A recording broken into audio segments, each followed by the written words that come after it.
There's no good way. I'm chasing fire when I'm running after you. Hai, ketemu lagi dengan catching up with Timakahi atau Cumi.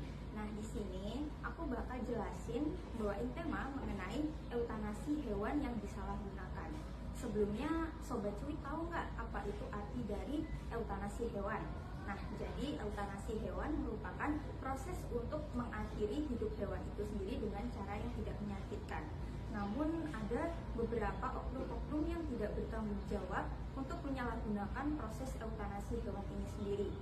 Pada dasarnya, pada rumpun kedokteran hewan, eutanasi hewan digunakan untuk proses pembelajaran khususnya pada matkul anatomi.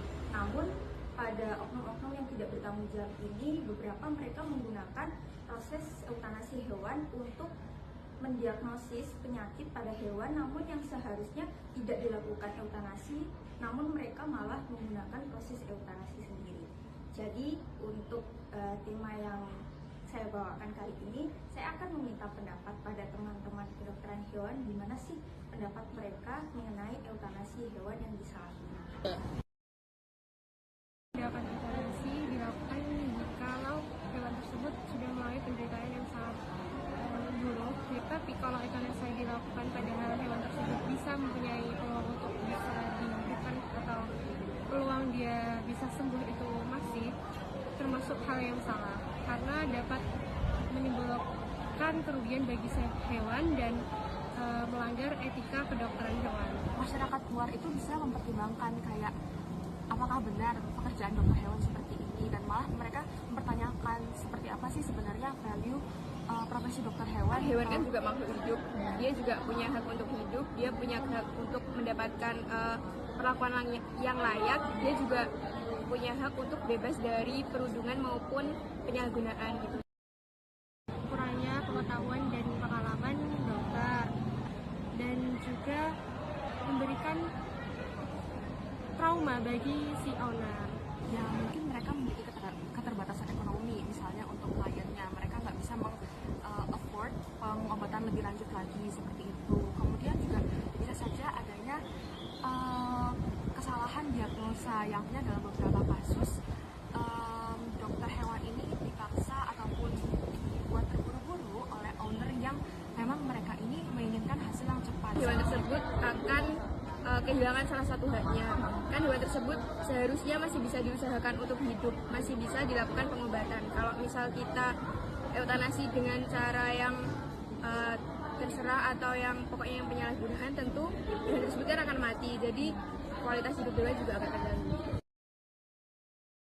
Dengan meningkatkan pendidikan dan pelatihan agar tindakan apa aja yang harus kita ketahui sebelum melakukan tindakan eutanasi tersebut.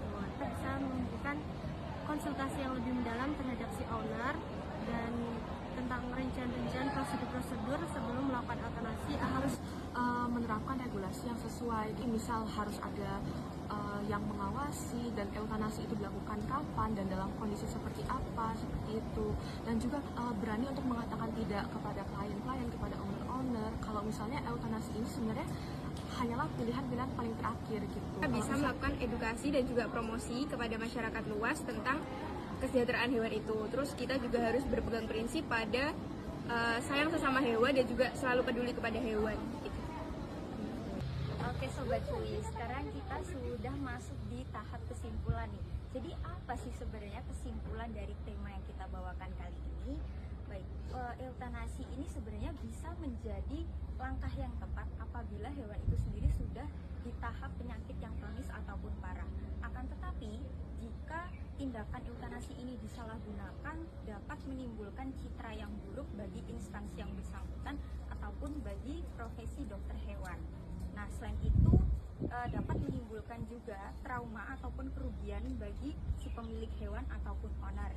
Dan juga pada sudut pandang hewan itu sendiri, mereka akan mengalami ketidaksejahteraan hidup dalam hidupnya karena diperlakukan dengan cara yang salah ataupun kurang tepat. Lalu apa saja langkah-langkah yang dapat dilakukan sebagai pencegahan?